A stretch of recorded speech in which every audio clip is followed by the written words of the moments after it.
Assalamualaikum warahmatullahi wabarakatuh.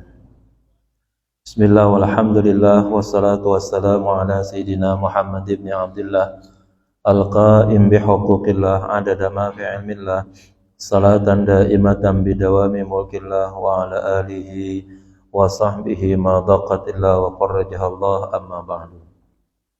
Qalu subhanaka la ilma lana illa ma 'allamtana innaka antal alimul hakim. Wala haula wala quwwata illa billahil aliyyil azim. Rabbi shrah li sadri wa yassir li amri wahlul 'uqdatam min lisani yafqahu qawli. Rabbi shrah li sadri wa yassir li amri wahlul 'uqdatam min lisani yafqahu qawli. Rabbi shrah li sadri wa yassir li amri wahlul 'uqdatam min lisani yafqahu qawli bijahi Sayyidina Muhammadin sallallahu alaihi wasallam. Ila hadratin Nabil Mustafa Rasulullah sallallahu alaihi wasallam wa la hadrati Syekh Abi Abdul Mu'ti Muhammad Nawawi bin Umar Ajawi Al-Bantani wa la hadrati Syekh Al-Imam Al-Habib Said Abdullah bin Al-Hasan bin Tahir bin Muhammad bin Hashim bin Ba'alawi wa la hadrati abaina wa ummahatina wa ajdadina wa jaddatina wa amamina wa ammatina wa akharina wa khalatina wa ikhwanina wa akhwatina wa qarabatina وجيراننا ومن حب وسن إلينا ولذوي الحقوق علينا ولجميع المسلمين والمسلمات ومؤمنين ومؤمنات على الحياء منهم والأموات ونخصصة الحضرات زوجاتنا وأولادنا بناتنا ومشايخنا معلمينا مدرسينا وطلابنا وطلباتنا شيء لله لنا ولهم الفاتحة.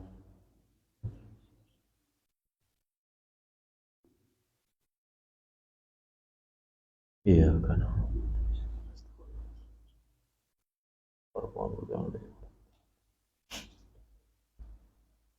Kita lanjut halaman 205. Bismillahirrahmanirrahim. Qala al-muallif rahimahullahu taala wa daman nafa'a bihi wa bi'ulumihi fid darin amin. Masih menjelaskan orang yang mati di medan perang. Masuk dalam kategori orang yang mati syahid. Dijelaskan sebelumnya bahwa dikafankan ya dengan pakaian yang ada, dengan pakaian yang dia pakai di waktu perang. Kalau pakaiannya itu tidak mencukupi dalam arti tidak menutup aurat, mungkin karena tertebas pedang atau terkena senjata sampai akhirnya terbakar ya. Sekarang kan senjatanya bomnya begitu tuh ya. Sekali meledak bleng kebakar orang. Baru ditambahin ya. Bajunya kebakar, bajunya robek, auratnya itu enggak tertutup dengan baju yang dipakai. Nah, maka baru ditambahin. Kalau seandainya bajunya cukup ya, tidak robek tapi ya menutup aurat begitu ya, maka katanya tidak usah ditambahin lagi dengan kain kafan yang lain. Itu yang sudah dibahas. Kita lanjut di baris kedua dari halaman 205 di bagian akhir. Wadufina ka ghairihi minal amwati. Dan di bahasa asalnya sih dipendem gitu ya, dikubur, dimakamkan ka ghairihi seperti yang lainnya minal amwati dari orang-orang yang mati tadi, dalam hal ini orang yang mati syahid nih ya di medan perang. Walakin akan tetapi la yughsalu, tidak boleh dimandikan ya. Nih itu, nih orang yang mati syahid itu salah satu kehebatannya matinya tidak boleh dimandiin. Orang mati syahid kan udah dijamin masuk surga masalahnya ya. Jadi kalau ditanya nih, yang mandiin masuk surga enggak gitu kira-kira ya. Kalau yang mandiin kagak masuk surga, ya yang dimandiin orang yang masuk surga. Ya berarti kan lebih mulia yang dimandiin kalau begitu ya. Nah, maka tidak usah dimandiin karena yang dimandiin itu ya udah pasti masuk surga. Walau junuban, sekalipun orang tersebut dalam keadaan junub, wa haidan, kalau perempuan dalam keadaan haid, wa nufasa, dan dalam keadaan nifas, ya. Ya, sangat memungkinkan di Palestina sekarang bom jatuh kan kagak ngelihat tempat, ngelihat waktu, ya. Bahkan jatuhnya di rumah sakit lagi. Kalau di rumah sakit si perempuan lagi beranak, ya, kan sangat memungkinkan kalau gitu dia dalam kondisi nifas kalau begitu, ya. Lagi beranak, baru beranak begitu misalnya beberapa hari, atau memang lagi kondisi melahirkan, ya, selesai melahirkan bom jatuh, wah, mati syahid 2 kali itu orang, ya. Mati syahid karena melahirkan dan mati syahid karena diserang oleh musuh. Kalau junub ada enggak? Apa iya orang lagi perang berhubungan badan gitu dengan bawa istrinya kali begitu? Secara logis ya susah banget rasanya begitu, ya. Ada sahabat Rasulullah tuh, ya, yang pernah diceritakan, ya, baru jadi pengantin, ya. Kemudian dia berhubungan begitu, lalu dengar pengumuman ada perang tuh, ya. Jadi belum sempat mandi langsung perang begitu. Nah, di medan perang termasuk dia yang terbunuh, ya. Maka katanya ada ribuan malaikat yang membandikan jenazahnya karena junubnya itu. Kok dimandiin? Ya, yang mandiin malaikat. Kalau yang mandiin malaikat itu tidak terkena taklif katanya, jadi nggak jadi masalah. Yang tidak boleh, ya, itu dimandikan oleh manusia gitu. Kalau yang mandiin malaikat sih nggak jadi masalah. Sama seperti kalau kita lagi puasa, ya, yang membatalkan puasa itu adalah makanan, minuman yang memang didapati di dunia gitu. Kalau kita saking alimnya kali ini kita, ya, saking hebatnya dah gitu di hadapan Allah. Pas puasa Ramadan, Jibril turun, malaikat turun. Kita tahu nih, ini bukan orang, ini bukan setan, ini malaikat. Kita tahu itu juga malaikat Jibril, ya. Yang dibawa nasi uduk, semur jengkol, ya kan, pepes teri gitu pada segala macam, tapi dasarnya datangnya dari sorga gitu, ya. Terus Jibril menghidangkan sama kita, ayo makan, ya. Yang batal adalah kalau makanan yang ada di dunia, ya. Kalau makanan yang ada di surga itu tidak membatalkan puasa. Cuman jadi orang kayak begitu kapan, ya? Itu wiridnya apa itu yang begitu tuh, ya. Jadi orang yang ampe lagi puasa, ya, dibawain makanan sama Jibril gitu, ya. Kalau kelas kita mah emang kayaknya berat banget dah, ya. Tapi kalau sekelas Nabi atau ibunya Nabi itu bukan hal yang mengherankan. Contohnya Maryam dah, ya. Ketika Nabi Zakaria itu berarti pamannya, ya. Jadi ibunya Maryam itu punya adiknya kawin tuh dengan Nabi Zakaria, Isha bin Fakud namanya. Nah, Nabi Zakaria dialah yang menjadi imam besar Masjidil Aqsa pada waktu itu. Terus Maryam tuh kan dibikinin tempat nih, kalau kayak gini nih, pojokan sono dibikin, ya. Yang bisa naik cuman Nabi Zakaria doang. Karena kunci dia yang pegang, ya, kuncinya.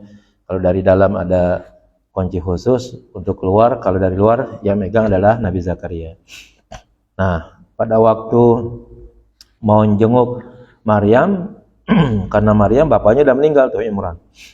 Ya, ternyata di situ ada makanan, ada buah-buahan. Anna laki hadza, kata Zakaria. Ini dari mana katanya? Huwa min indillah, dia datang dari Allah, itu begitu, ya.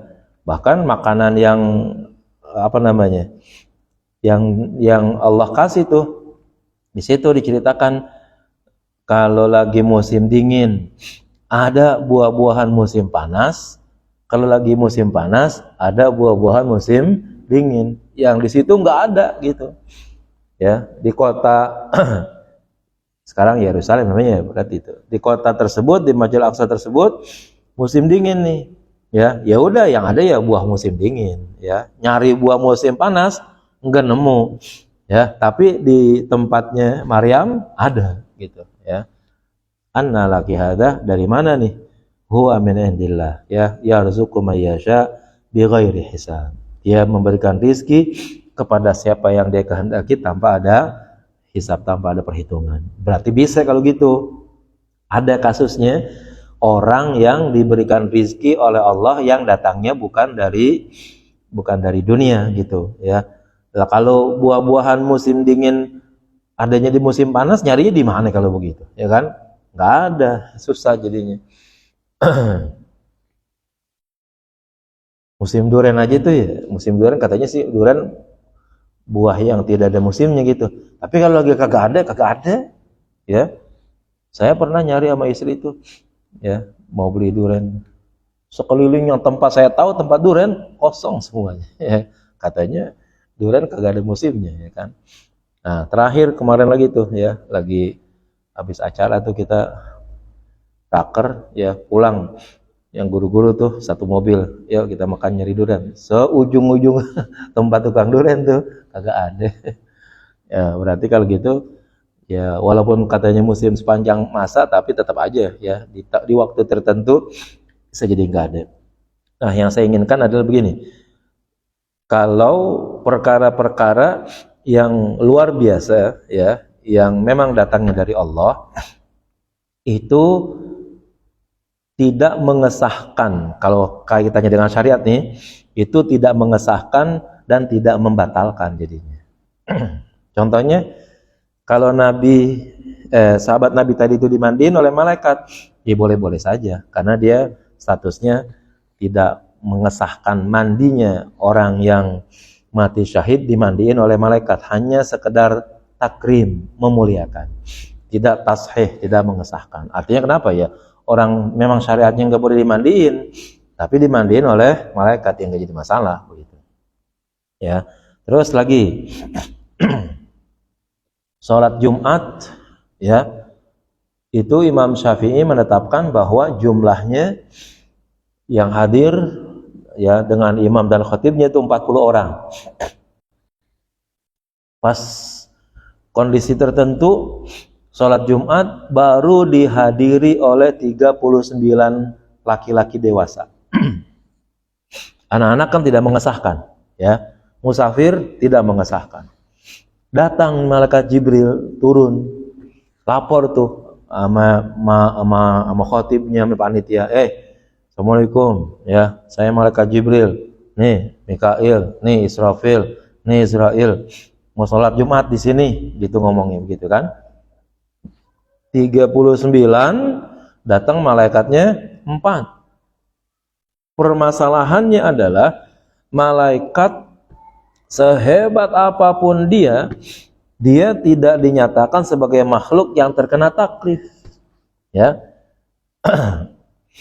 Wa ma khalaqtul jinna wal insa, tuh, ya, cuma sampai situ doang tuh, nggak ada wa ma khalaqtul jinna wal insa wal malaika misalnya begitu, ya, atau wal malaka, enggak, hanya jin dan manusia, illa liya'budun, kecuali mereka harus beribadah. Berarti ibadahnya manusia itu taklif, tapi kalau ibadahnya Jibril, ibadahnya malaikat itu bukan taklif, ya.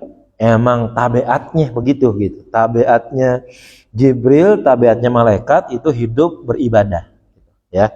Nggak ada hidup di luar ibadah tuh malaikat kagak ada, ya. Emang malaikat hidupnya adalah beribadah. Udah gitu doang. Sehingga kalau malaikat Israel dianggap sebagai pencabut nyawa, ya ibadahnya itu nyabutin nyawa orang gitu. Itu ibadahnya malaikat Israel itu.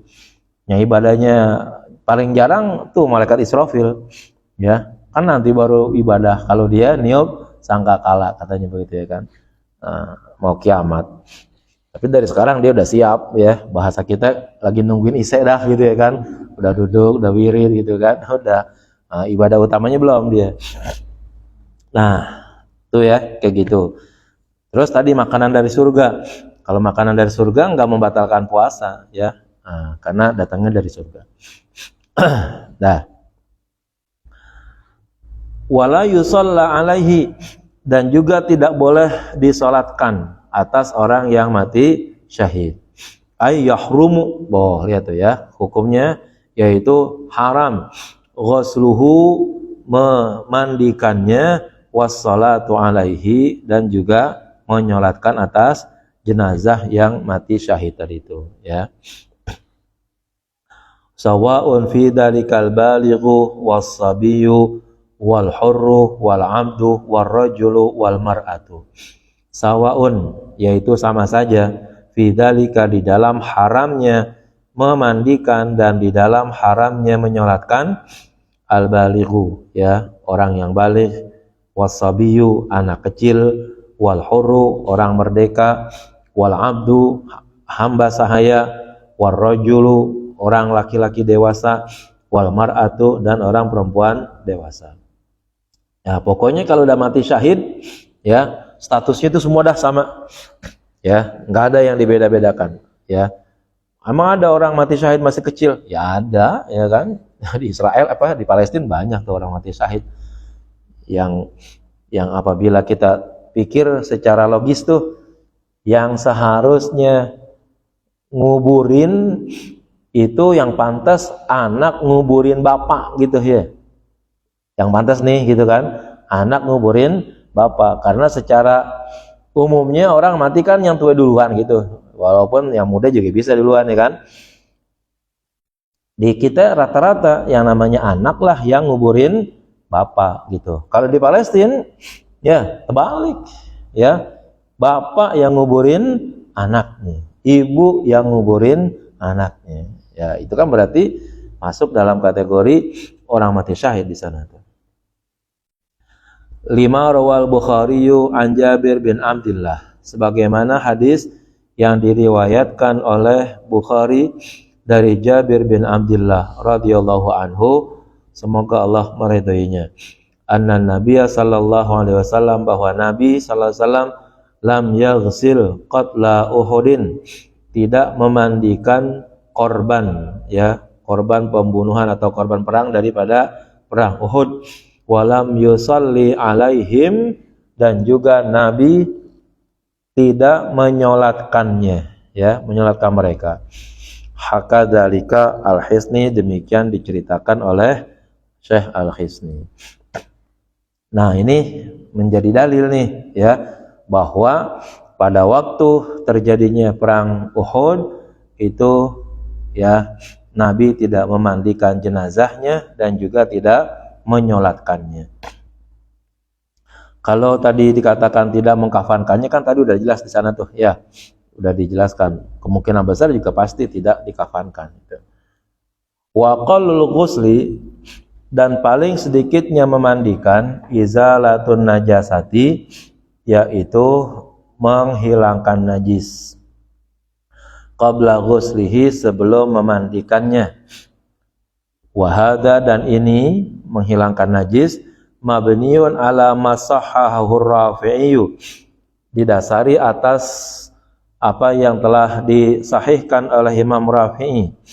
Wa ala ma farraqa ba'duhum bainal hayyi wal mayyiti, dan apa yang telah dipisahkan oleh sebagian ulama antara orang yang hidup dengan orang yang mati. Dibedakan ya, para ulama, sebagian ulama membedakan antara yang hidup dengan yang mati.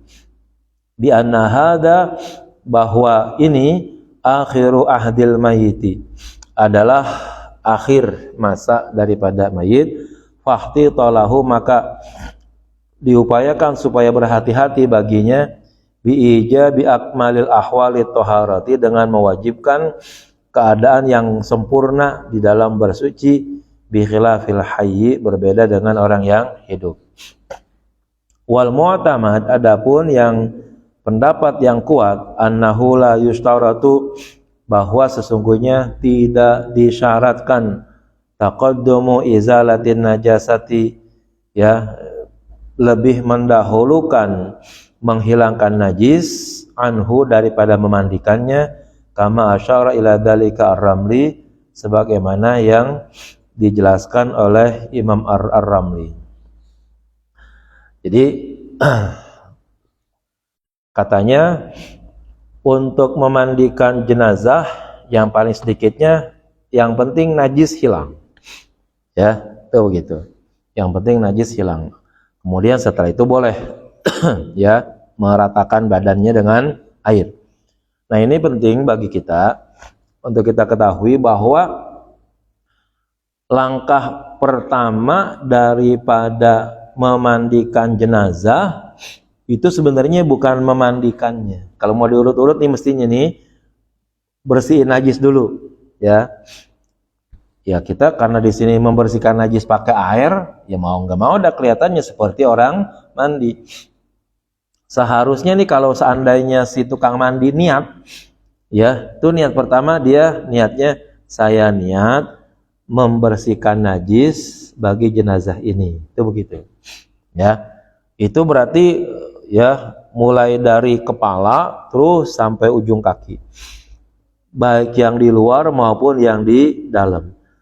Yang di luar ya matanya, ingusnya, ya mulutnya, lekuk-lekuk leher, lekuk-lekuk dada, apalagi kalau perempuan di bawah payudaranya, terus di pusarnya, yang di dalam tekan tuh perutnya, ya.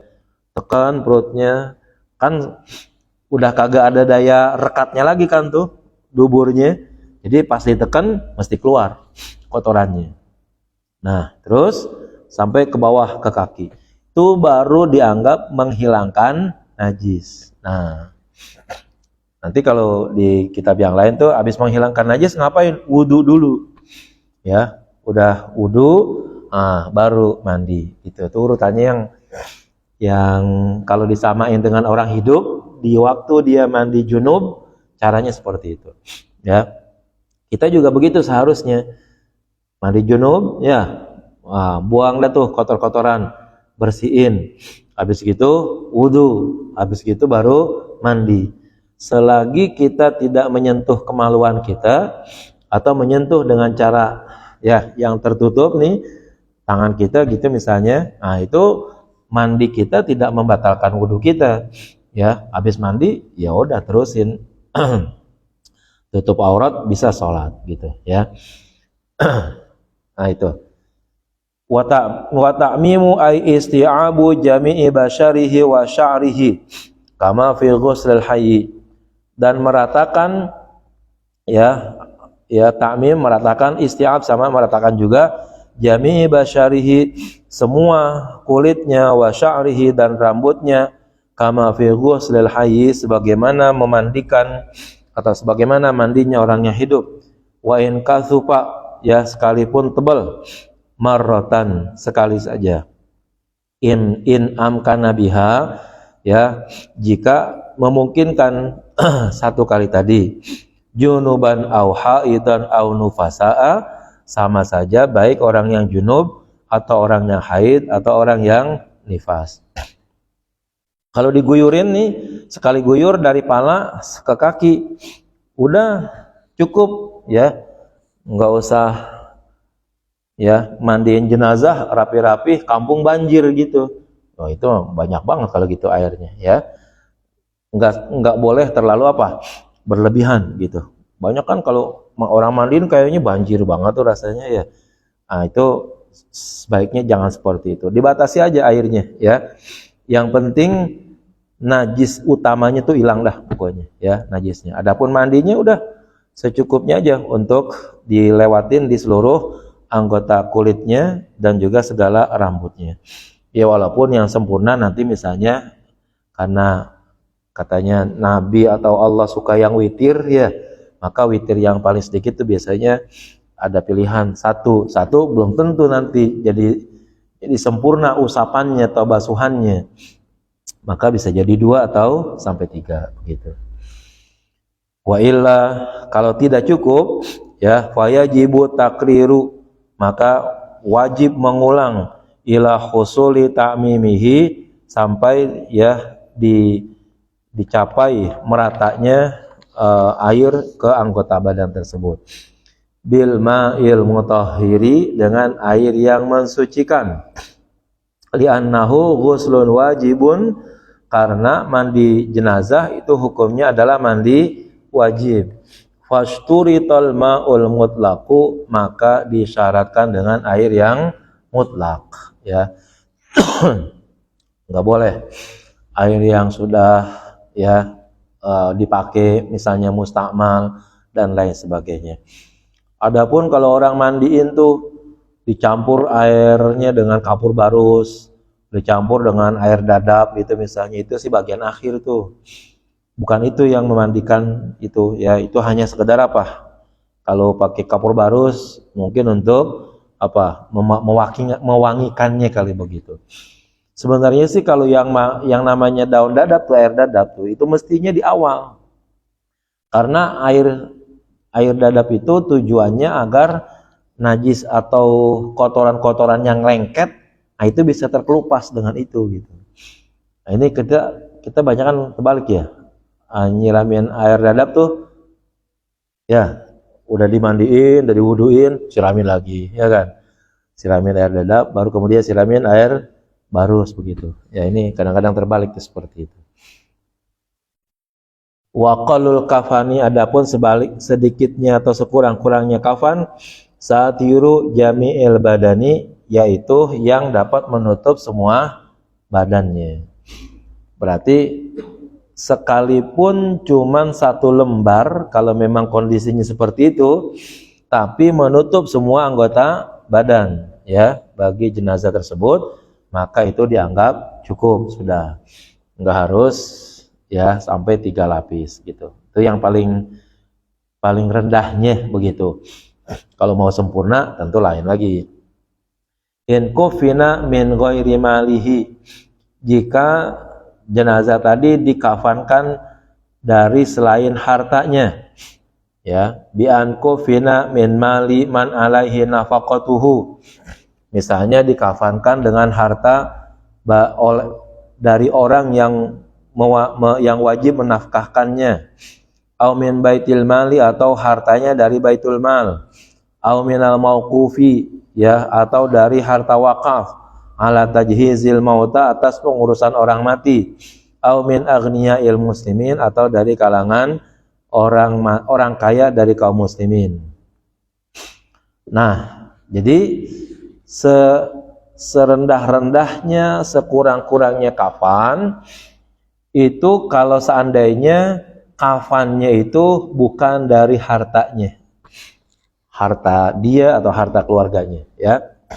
Di antaranya ya ada orang mati yang hidupnya dulu ditanggung oleh orang lain, ya. Berdasarkan kesanggupan orang yang menanggungnya, dia cuman bisa sanggup 1 lembar doang. Ya udah segitu. Kalau keluarganya mau nambahin boleh gitu. Tapi kewajiban yang menanggung nafkahnya selama hidup, dia sanggupnya 1 lembar saja, selesai. Gitu ya. Yang kedua, dari baitul mal. Baitul mal itu duit rakyat, ya, duit orang Islam. Nggak boleh untuk dipakai berlebih-lebihan. Maka untuk dana yang diambil dari kas masjid misalnya, kas musola di sini tuh masuk tuh nanti dari baitul mal, ya, atau wakaf, ya, wakaf. Tadi itu mauquf. Nah, itu cukup untuk 1 lembar saja, ya. Nah, kalau begitu nanti dianggap kurang bagaimana? Tambahin keluarganya kalau mau gitu. Tapi kalau berdasarkan harta dari ini nih, 1 lembar itu udah dianggap cukup. Atau dari kalangan orang kaya dari orang-orang muslim, ya, dia yang menyiapkan tuh cukup 1 lembar saja, tidak harus 3 lembar gitu, ya. Kalau laki kan katanya 3 lembar, kalau perempuan 5 lembar gitu, ya, biar tertutup gitu. Nah, kalau harta yang dipakai untuk mengkafankannya itu adalah harta si jenazah atau harta dari keluarganya yang ada, misalnya dari anaknya begitu, ya itu boleh tuh ya, lebih dari 1 lembar gitu ya, nggak jadi masalah. Tapi kalau dibebani untuk orang lain ya, atau dibebani dari baitul mal, atau dibebani dari harta wakaf, nah itu cukup 1 lembar saja. Ya kita sih termasuk rakyat kita gitu, kalau yang kayak demikian ini sih udah apa sih rasanya ya, udah otomatis gitu ya, banyaklah yang berupaya untuk membantunya begitu. Ini apa namanya, kayak kafalnya kurang nih ya, ada aja tuh orang yang datang di situ tuh nyiapin untuk membelinya gitu ya. Apalagi sih sekarang udah model paket ya kan, tikernya kainnya sama apa tuh namanya, bumbu yang buat di kapasnya tuh ya sekalian ya, itu udah ada sekalian semuanya di Roblong, banyak tuh di tukang kembang biasanya ya. Kalau kita beli ya paket buat jenazah, udah semuanya ada di situ tuh ya, tinggal beli aja. Jadi nggak usah kita cari-cari tempat lain dah kalau gitu, nyiapin sendiri gitu maksudnya. Fayustasna ra'sul muhrimi, maka dikecualikan, artinya tidak ditutup, ra'sul muhrimi, kepala orang yang sedang ihram, wa wajhul muhrimati, dan muka perempuan yang sedang ihram. Kalau ada orang mati ya, matinya posisi dia dalam ihram ya, ihram haji ataupun ihram umrah, maka kalau laki-laki batas kafannya nih sampai sini doang nih, sampai leher doang. Pala, muka kalau laki-laki nggak boleh ditutup, sesuai dengan hukum yang ada bahwa laki-laki yang sedang ihram tidak boleh menutup kepalanya ya. Nah, bagi perempuan kalau dia sedang ihram, maka yang tidak boleh ditutup adalah mukanya ya. Kepala sih biasa ya, maka ya gambarannya seperti orang pakai mukena lah begitu ya. Nah, itu berarti muka perempuan yang sedang ihram itu harus terbuka begitu ya. Ini pengecualian, kalau yang lain sih tetap ditutup gitu ya. Wa aqalluhu, dan paling sedikitnya salasu lafaifa zakaran kanal mayitu au unsa, dan paling sedikitnya, kalau tadi dianggap paling sedikitnya kafan, tetapi ini paling sedikit yang sempurnanya nih, yaitu 3 lembar kain zakaran kanal mayitu, apakah mayitnya itu laki-laki, au unsa atau perempuan, wala takunu illa liman taraka tirkatan zaidatan ala dainihi walam yusi bitarkiha, dan tidak boleh ya kain kafan tadi itu kecuali bagi orang yang meninggalkan ya, peninggalan harta yang lebih atas pembayaran hutangnya ya, dan belum menyelesaikan wasiat dengan harta peninggalannya tadi itu. Orang mati ya, orang mati punya utang ya, itu kain kafannya kalau seandainya dia bayar hutang ya, lalu kain kafannya itu 3 lapis dipakai, gara-gara beli 3 lapis akhirnya hutangnya nggak kebayar, maka nggak boleh 3 lapis gitu ya. Jadi kalau gitu anggaplah nih utangnya ya ada 500.000 kali ya begitu, kan namanya utang juga ya. Jenazah yang mati itu yang udah nih, kalau seandainya hutangnya belum dibayar tuh ruhnya terkatung-katung tuh antara langit dan bumi. Orang yang mati syahid semua dosanya diampunin kecuali utangnya ya. Jadi utang tuh kagak ada ampun dah ya, itu memang harus dibayar. Nah, kalau ketika dia mati nih, orang ini jenazah punya hutang, lalu beli kain kafan 3 lapis. 3 lapis ternyata akhirnya duitnya kurang buat bayar utang, maka 3 lapis menjadi haram. Ya, cukup satu lapis saja. Yang 2 lapis buat bayar utang. Ya, Karena yang wajib untuk nutupin jenazah cukup satu lapis saja, yang penting menutup semua anggota tubuhnya. Kalau dua lapis berikutnya menyebabkan hutangnya tidak terbayar, kurang misalnya begitu, maka yang dua lapis ini tidak boleh dipakein. Ya, kecuali orang ada yang nambahin, nggak jadi masalah. Tapi orang kan belum tentu mau nambahin utang. Ya, kalau ya nih jenazahnya kurang nih, kain kafannya, mungkin ada orang tuh yang merasa, oh udah gampang, aneh beliin. Ya, tapi coba jajalin. Ya, para hadirin, nih jenazah punya utang nih 5 juta. Siapa di antara kalian yang mau ngelunasin? Pulang tuh atu-atu ya, sereng ya kan. Biar dia punya duit juga diogah. Ngapain ngelunasin utang orang? Kan begitu jadinya. Jadi kalau gitu hutangnya lunasin dulu. Ya, hutangnya lunasin dulu. Kalau gara-gara beli kain kafan, hutang tidak terbayar, maka kain kafannya balikin lagi ya untuk bayar hutang, ya, nggak boleh tuh. Begitu juga wasiat. Ya, kalau ada wasiat yang baik, yang benar gitu, itu bisa jadi wasiatnya berkurang gara-gara beli kain kafan 3 lembar, maka kurangin. Ya, dia beli sendiri, tapi ya gara-gara kain kafan itu wasiatnya nggak terlaksana gitu ya, kurangin tuh kain kafannya, cukup 1 lapis saja yang menutupi semua auratnya. Jadi wasiat dan hutang itu semuanya adalah memang wajib. Ya, dalam Al-Quran selalu tuh dibilangin mim ba'di wasiyati yusa biha audain. Ya, hampir semua di ayat waris-waris tuh ya, semuanya ya mim ba'di wasiatin, setelah menyelesaikan wasiat dan bayar hutang. Artinya apa? Bayar utang dulu baru warisannya gitu ya. Kalau orang udah dapat duit nih, ya,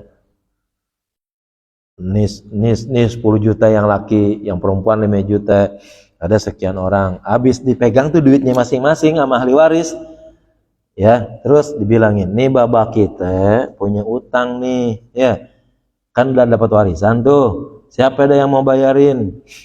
Ya, ngomong semuanya, ya, mohon maaf dah, gue juga anak gue mau sekolah nih, ya kan, lu dah yang lain. Yang satu ngomong, ya rumah gue ada pada reot nah, ya kan, genteng pada bocor, ada aja tuh, ya kan. Tuh, makanya warisan jangan dibagiin dulu ya sebelum bayar hutangnya jenazah tadi. Pembagian hutang itu nanti akan menjadi sama dengan nilai waris. Ya. Seorang bapak meninggal punya hutang, ya, yang bayarin utang dari pihak istri 1/8 utang, ya. Anak-anak berapa itu? Ya bagi sama sisanya begitu, ya kan. Yang laki 2 bagian, yang perempuan 1 bagian. Jangan giliran dapat duit doang mau, ya, giliran bayar utang juga wajib mau gitu, ya kan. Seperti itu. Harus tuh. Nanti kalau ada sisanya seberapa saja, ya, sisa daripada hutang tersebut atau harta tersebut, nah itu bisa untuk dibagikan. Walhasilu, kesimpulannya, anna wujuba satril aurati limahdi haqqillahi ta'ala. Adapun kewajiban menutup aurat itu murni sebagai hak Allah Ta'ala, wa baqiyatul badani li syaibati haqqihi ta'ala, dan sisa anggota tubuh yang lain karena ada hal-hal yang mencampuri dengan hak Allah Subhanahu wa Ta'ala.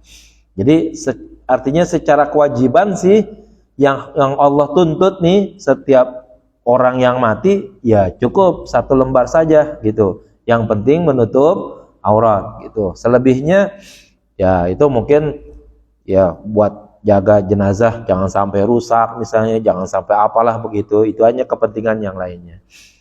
Fa'ala hadza, atas dasar ini, lau ausa bi isqatihi lam tanfudh wasiyatuhu. Kalau seandainya dia berwasiat untuk menggugurkan supaya tidak menutup ya kafannya, tidak usah menutup auratnya begitu, ya, tidak boleh wasiatnya dijalanin. Misalnya begini, ya, jenazah ada utang itu. Saya punya utang nih, ya, belum dibayar. Saya punya duit sekian. Kalau nanti saya mati, tolong bayarin utangnya. Kalau seandainya saya mati, utang tersebut nggak cukup untuk nutup kain kafan. Udah dah, saya nggak usah pakai kain kafan, biarin, nggak apa-apa. Nggak bisa tuh, ya. Kain kafan walaupun 1 lembar wajib hukum, ya. Nah, ya tinggal nanti utangnya cari, ya, untuk melunasinya, begitu. Kalau yang 1 lembar untuk menutup aurat itu nggak bisa digugurkan. Yang 2 lembar dan 3 lembarnya, itu boleh digugurkan. Bi khilafi thawbi tsani wa tsalis. Nah, nih berbeda dengan pakaian atau kain kafan yang kedua dan ketiga. Fa innahu mahdu haqqil mayyiti, maka sesungguhnya lembar kedua dan ketiga itu murni hak mayit.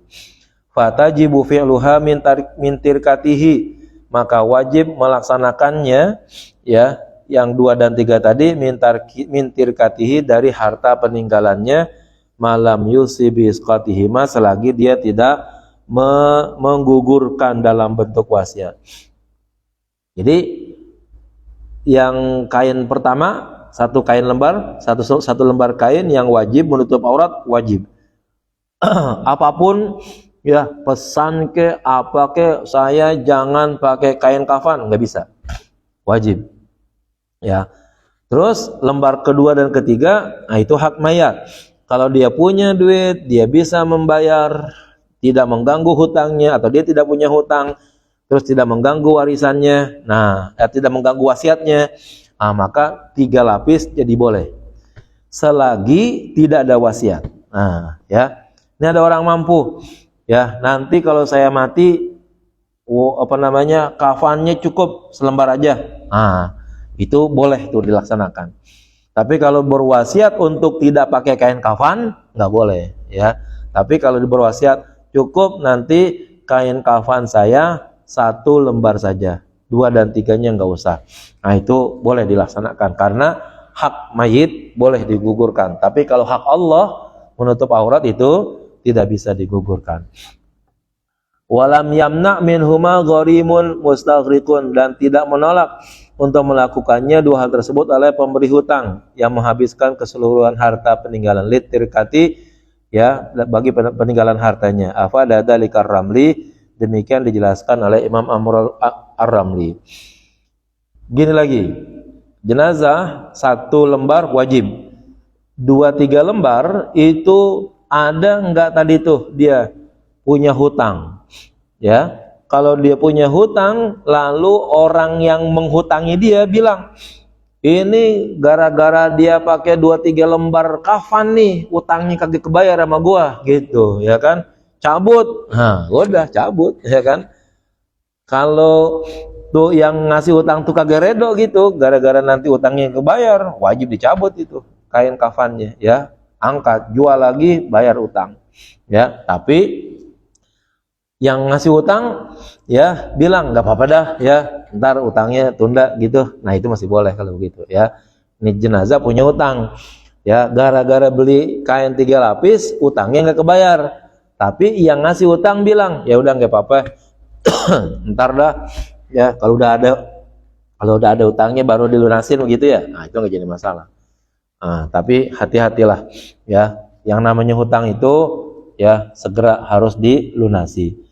Matlul ghani zulmun, ya, menunda hutang itu bagi orang yang sudah mampu bayar hukumnya adalah zalim. Dan gara-gara nunda hutang, itu mati terkatung-katung tuh. Ruhnya orang yang berhutang tidak masuk ke langit, balik ke bumi, jenazahnya, anggota badannya udah mati. Kemana itu larinya kalau begitu, ya. Makanya kalau di kalangan orang Hindu Buddha tuh, itu tuh yang nanti akibatnya ruhnya itu jadi binatang angker, jadi binatang galak, jadi anjing hitam katanya itu begitu. Kalau orangnya jahat tuh, nih orang jahat, rohnya nggak diterima di langit tuh, jadi anjing hitam katanya begitu, jahat. Tapi kalau orang baik katanya ruhnya akan menjadi binatang-binatang yang baik katanya begitu. Nah, reinkarnasi kalau mereka bilang. Kalau kita kan kagak begitu, ya kan? Nggak ada yang namanya reinkarnasi. Tapi permasalahannya karena ada utangnya, ruhnya tidak diterima oleh Allah. Kalau ruh itu mau balik ke dunia, ya sarangnya udah kagak ada, gitu masalahnya. Sarangnya itu tubuhnya, ya udah nggak ada. Kan jadi susah akhirnya. Maka setiap kali kita ada orang yang meninggal, ya diumumin tuh bagi bapak-bapak ya yang punya hakul adami kepada jenazah, mohon beritahu, bawa saksi, bawa bukti, nanti kita selesaikan dengan sebaik-baiknya. Mestinya sebelum itu tuh, ya sebelum dibawa ke masjid, sebelum disolatin, selesaikan dulu ya, baru kemudian disolatin. Nabi pernah kedatangan 3 jenazah, ya satu jenazah pagian dikit tuh ditanya sama Nabi, ada harta? Ada utang? Enggak ada. Selamat, sholatin. Jenazah kedua datang, ya. Ada hutang? Ada. Ada hartanya? Ada. Bisa bayar hutang? Bisa. Nabi sholatin. Datang lagi jenazah yang ketiga, ada hutangnya? Ada. Ada hartanya? Enggak ada. Ada yang mau bayarin? Enggak ada. Kata Nabi, shollu ala sahibikum, ya. Sholatin dah tuh lu sendiri pada gitu. Kan kagak enak. Nabi orang yang terhormat pada waktu itu sampai bilang, bahasa kita begitu, lu dah yang nyolatin, gua kagak, gitu ngomong itu kira-kira. Kan kagak enak. Ya, kalau di kampung ada guru, ada kiai, ada orang terhormat, udah sampai di masjid, sampai pulang gitu, kagak mau jenazah, kagak mau sholatin jenazah, perlu ditanya itu, ya kan? Ada masalah apa kalau begitu, ya kan? Nabi sampai seperti itu. Ketika ditanya ada hutang, nggak ada peninggalan dan nggak ada saudara yang mau melunasinya pada waktu itu, Nabi pulang. Tapi nyuruh ya sama sahabat-sahabat yang lain, tuh sholatin dah lu, aneh enggak gitu, ya kan? Tapi kan sahabat berpikiran, ya, ini kenapa kalau begitu? Rembuk-rembukan, akhirnya ternyata memang ada di situ orang yang memberi hutang, lalu mengakui ini jenazah punya hutang sama saya, ya. Nah, siapa tuh yang mau melunasinya? Udah, rembukan rame-rame, bayarin. Sahabat balik lagi ke Rasulullah. Ya Rasulullah, jenazah hutangnya udah dilunasin. Udah ada yang jamin. Mohon sholatin ya Rasulullah. Baru Nabi sholat. Akhirnya sih disolatin, tapi dengan syarat utang sudah lunas. Itu begitu, ya. Maka kalau kita punya utang nih, jangan diam-diam. Ya. Orang terdekat kita siapa? Bini kita, anak kita. Kalau belum nikah, keluarga, bapak ibu kita tahu, kasih tahu. Mbak, gue punya utang nih, ya kan? Beli motor PCX, ya kan? Babanya omel, ngutang lu kasih tahu gua, ya kan? Ya tapi penting, ya kan? Kalau kenapa-napa mati, ya bapak itu ngelanjutin yang punya hak, karena kita sama bapak kita tuh sebagai wali kita, dia yang bertanggung jawab nantinya, begitu, ya. Nah itu ya, jadi penting tuh hutang untuk dilunasi. Wallahu a'lam bishawab. Al-Fatihah.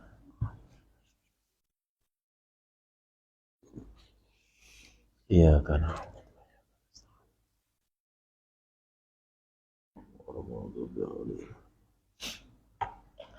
Bismillahirrahmanirrahim. Alhamdulillahirabbil alamin. Allahumma shalli ala sayyidina Muhammad wa ala ali sayyidina Muhammad.